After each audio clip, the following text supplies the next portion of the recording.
नमस्कार विद्यार्थ्यांनो, स्वागत आहे तुमचं आपल्या आय प्लॅटफॉर्मवरती. विद्यार्थ्यांनो, द्रव्य नंबर 16 द्रव्याचं नाव आहे गोक्षूर. त्याचं लॅटिन नेम आहे गोक्षूरचं ट्रायबेलिस टेरेस्ट्रिस. कुल त्याची फॅमिली आहे झायगोफायलेशी.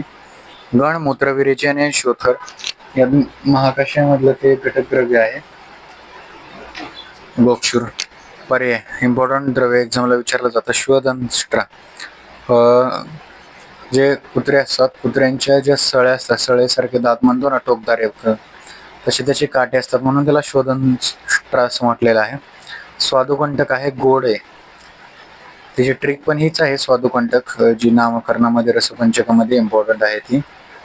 प्रकार बघा, बृहत आणि लघु. बृहत म्हणजे मोठे फळ गोक्षूरपेक्षा, आणि लघु म्हणजे जे आपण बघतोय सध्या लहान. स्वरूप क्षुप जोडपासारखं त्याचं वर्णन आहे. वर्ण हरभऱ्याच्या पानाप्रमाणे आहेत ते.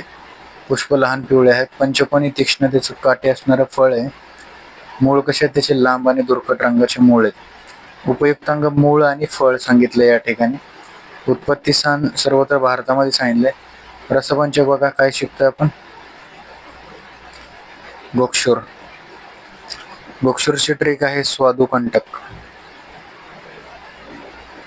स्वादुकंटक हे पर्याय नाव पण आहे त्याचं. स्वादू का म्हटलंय? कारण त्याचं मधुर, ते कसं आहे, मधुर आहे त्याचा रस.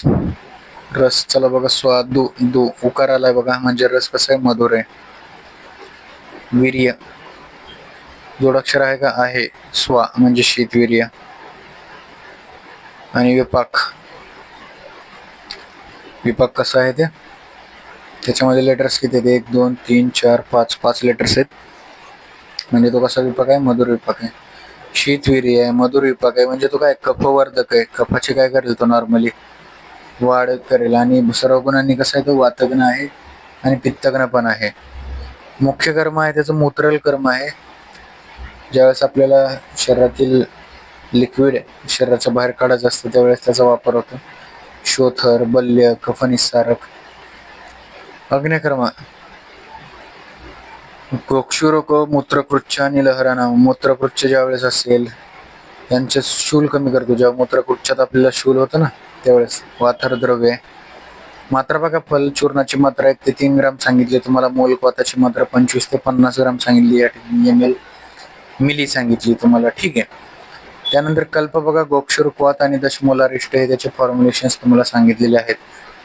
ठीक आहे विद्यार्थी मित्रांनो, हे झालं आपलं गोक्षूर द्रव्य, जे की एक्झामसाठी खूप इम्पॉर्टंट आहे. हे पण तुम्हाला नॉर्मली विचारलं जातं. त्यानंतर भेटूया आपण नेक्स्ट द्रव्यामध्ये. तोपर्यंत थँक्यू व्हेरी मच.